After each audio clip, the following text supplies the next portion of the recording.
Welcome to power of people news.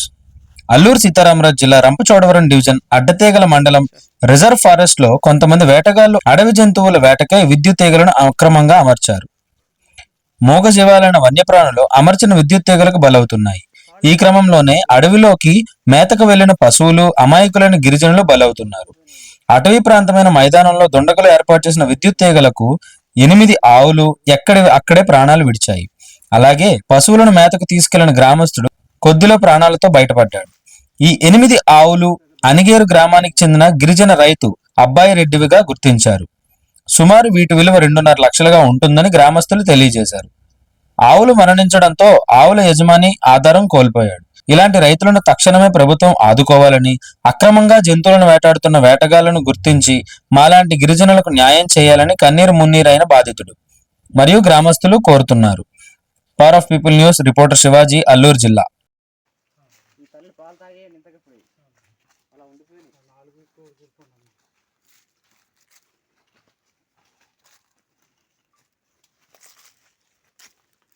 Binding Wyra